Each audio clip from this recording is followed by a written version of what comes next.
ഇതമ്മ ഞാൻ ഇപ്പോഴേ പറഞ്ഞിട്ടാ 10 ദിവസത്തെ ലീവിനാണ് ഞാൻ വന്നിന്. ആടുന്ന് കഷ്ടപ്പെട്ടിട്ടാണ് ഞാൻ എന്റെ തടി ഓർക്കുന്നത്. ഇവിടെ വന്നിട്ട് നിങ്ങൾ അത് കൂട്ടാനാക്കരുത്.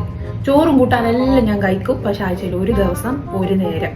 നിങ്ങൾക്കൊരു സുഖമുണ്ട്. ഞാൻ വരാൻ നമുക്ക് ചക്കപ്പൂതലും മോളീശനും മറ്റേതും മറിച്ചതുമായിട്ട് കുറേ സാധനങ്ങൾ എല്ലാ ദിവസവും ഉണ്ടാക്കരുത്. എനക്ക് ഒന്നും വേണ്ട, എന്റെ അടുത്തേക്ക് കൊണ്ടുവരും വേണ്ട കേട്ടോ. ഞാൻ ഉയ്യ എന്റെ മോളെ എന്തെന്നാ നീ പറയുന്നേ?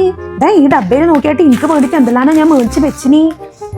സീതാരാണ്ടി വരുമ്പോ എന്തെല്ലാനാ എനിക്ക് കൊണ്ടുവന്നറിയാ? കറുത്തൽവ, ചക്കപ്പൂതല്, തൊണ്ടക്കൊയല്, പിന്നെ കുള്ളിക്കിഴങ്ങ്, ഇതെല്ലാം എനിക്ക് വേണ്ടിട്ട് ഫ്രിഡ്ജിൽ എടുത്ത് വെച്ചിട്ട് എല്ലാവർക്കും പിന്നെ കഴിക്കാന്ന് വെച്ചിട്ട്. 10 ദിവസത്തേക്കല്ലേ നീ വന്നിനി? എന്നാ ഈ പോക്ക് കുറച്ചെല്ലാം കഴിച്ചാല് ഒന്നും അങ്ങനെ തടിയൊന്നും കൂടൊന്നുമില്ല. കുറച്ചെല്ലാം കഴിച്ചാല് വീട്ടിലുണ്ടാക്കുന്നില്ലല്ലേ? ഇതാണ് എനിക്ക് നിങ്ങളെ കൊണ്ട് കഴിയാത്ത. എനിക്ക് വേണ്ടിട്ട് ഞാൻ മോളീശനും മുരിങ്ങാച്ചപ്പും മത്തി പൊരിച്ച് എന്തെല്ലാനാ ആക്കി വെച്ചെന്നറിയാ. ഇന്ന് കഴിക്ക് കുഞ്ഞി. ഓളൊരു തടിയും ഇതെല്ലാം കൊണ്ട് ഞാൻ എനിക്ക് വയറുവേനയും തലവേനയും മുയിപ്പ് വേനയും എല്ലാം വരുന്നത്. മനുഷ്യനൊരു സാധനം കഴിക്കാൻ പറ്റൂല ഈ ഡയറ്റും കൊണ്ട്.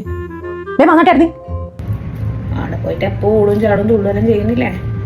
ഒരു 10 ദിവസം കഴിച്ചാലൊന്നും ആയിപ്പോന്നില്ല.